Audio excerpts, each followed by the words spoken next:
როცა საუბარია საშის არსებებზე, პირველ რიგში გვახსენდება მტაცებელი ვებხვები, ლომები, დათვები და ასე შემდეგ. როგორც წესი, ბალახის მჭამელ ცხოველებს ნაკლებად აღიქვამთ მკვლელებად. თუმცა ბუნებაში გამონაკლისებიც არსებობს და ვეგეტარიანელი სახეობების ნაწილი მტაცებლებზე არანაკლებ საშიშია. ზოგიერთ მათგანს უმნებელ და ფინიერად თვლით, თუმცა გარკვეულ სიტუაციებში ისინი საოცრად აგრესიულები ხდებიან. დღეს მოგიყვებით ყველაზე საშიშ ვეგეტარიანელ ცხოველებზე. ბაბუინი გელადა. ეს მაიმუნები საკმაოდ შთამბეჭდავები არიან უზარმაზარი ფაფრისა და ბრტყელი სახის გამო. ისინი მხოლოდ ეთიოპიის მთებში ბინადრობენ და ძირითადად ბალახით იკვებებიან. მიუხედავად მშვიდი ხასიათისა, გელადები ბუნებამ ბასრი და გრძელი ეშვებით აღჭურვა. ბუნებაში ძალიან იშვიათია, რომ ადამიანს თავს დაესხან, მაგრამ ზოოპარკში გამოკეტილები საშინლად აგრესიულები ხდებიან. ამერიკული ბიზონი. თითქმის 1 ტონა წონის მქონე ცხოველი ჩრდილოეთ ამერიკაში გამყინვარების პერიოდის გადაშენების შემდეგ დარჩენილი 2 გიგანტური ბალახის მჭამელიდან ერთ-ერთია. მეორე ამერიკული ცხნირემია. თანამედროვე ადამიანების მიერ მათზე სისტემატიურმა ნადირობამ ეს სახეობა თითქმის სრულად ამოწყვიტა. თუმცა სახელმწიფოს მხრიდან განხორციელებული პოლიტიკის წყალობით მათ ჯერ კიდევ შევხვდებით ეროვნულ პარკებში. ბევრმა იქ ჩასულმა ტურისტმა არ იცის, რომ ბიზონების ანგარიშზე უფრო მეტი მსხვერპლია, ვიდრე მგლებსა და დათვებზე. ისინი მანამ არ გესხმიან თავს, სანამ პირად ტერიტორიაზე არ შეაბიჯებთ. განსაკუთრებით საშიშები მაშინ არიან, როცა თან ახლავთ მათი მფარველობის ქვეშ მყოფი პატარა ბიზონები. გორილა. შიმპანზების შემდეგ ადამიანს ყველაზე მეტად გორილა ჰგავს. თუმცა სხვაობაც დიდია. ვერცხლისფერ-ზურგიანი მამრი გორილა, რომელიც ჯგუფის ლიდერია, წონაში 200 კილომდე იწონის. ზოგჯერ მეცაც. მისი ძალა 10 ზრდასრული მამაკაცისას აღემატება. გორილები ძირითადად მშვიდობიანი ვეგეტარიანელები არიან, თუმცა მოზრდილი მამრი უყოყმანოდ დაესხმება თავს ნებისმიერს, ვინც შეიძლება მისი ოჯახისთვის საფრთხეს წარმოადგენდეს. აღჭურვილია უზარმაზარი ტორებით და გრძელი ეშვებით. მისგან გაქცევა თითქმის შეუძლებელია, რადგან ოლიმპიურ სპორტსმენებზე სწრაფად დარბიან, ხოლო განრისხებული გორილა არც ერთ მასიურ მტაცებელს არ ჩამოუვარდება.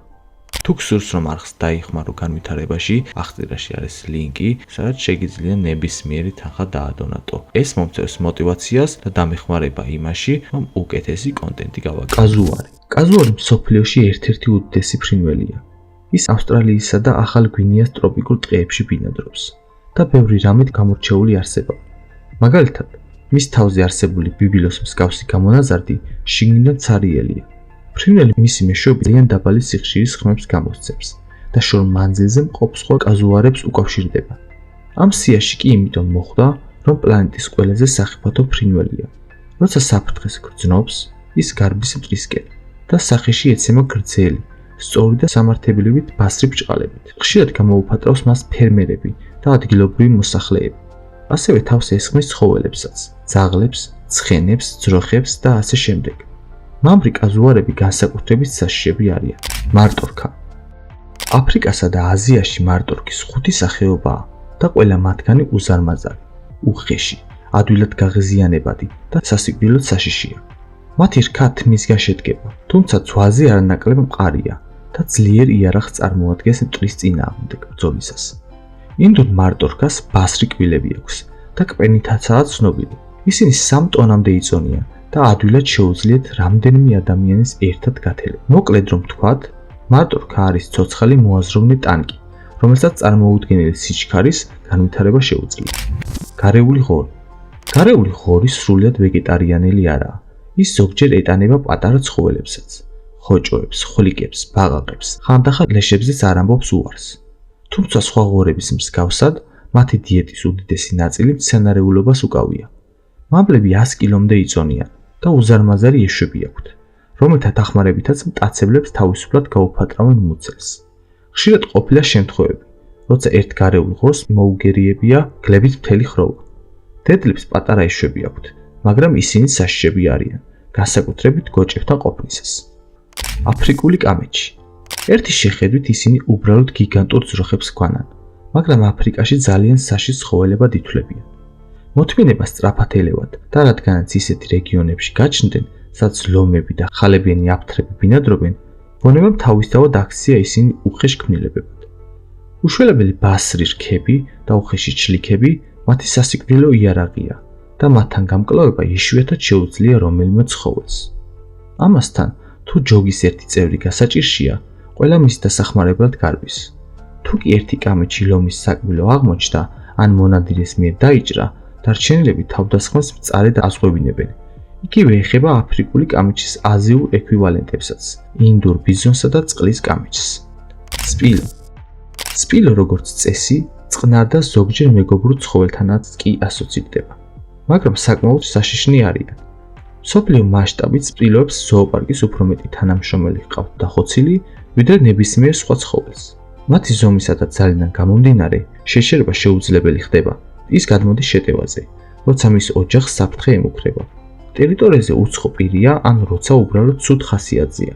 მამალ სპილოებს აქვთ პერიოდი, როცა ჰორმონების დონე ძალიან იმატებს.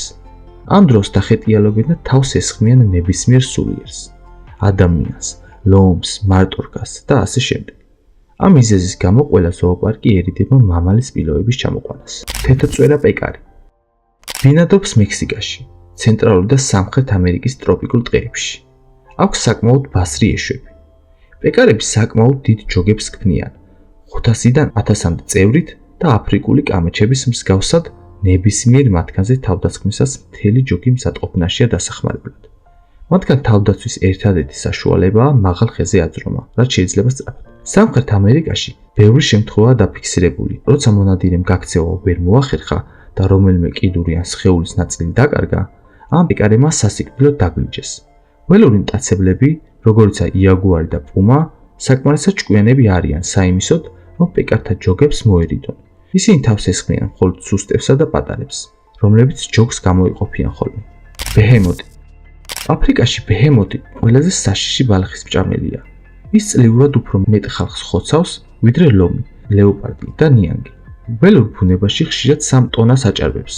შეტევა შეიძლება განახორციელოს წყალშიც და ხმელეთზეც, სადაც საკმაოდ სწრაფად 50 კმ/სთ-მდე დარბის, მიუხედავად იმისა, რომ გარეგნულად თითქმის ტლანქია. ძუძუმწოვრებში მას ყველაზე ძლიერი და მსხვილი კბილები აქვს, ასევე უგრძესი ეშვები, რომელთა დახმარებითაც შეუძლია მოზრდილი ნიანგი ორად გახლიჩოს.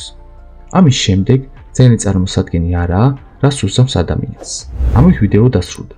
გთხოვთ გამოიწეროთ არხი და დატოვოთ კომენტარში თქვენი აზრი, ასევე დაწერეთ კომენტარებში თუ რაზე გადავიღო შემდეგი ვიდეო.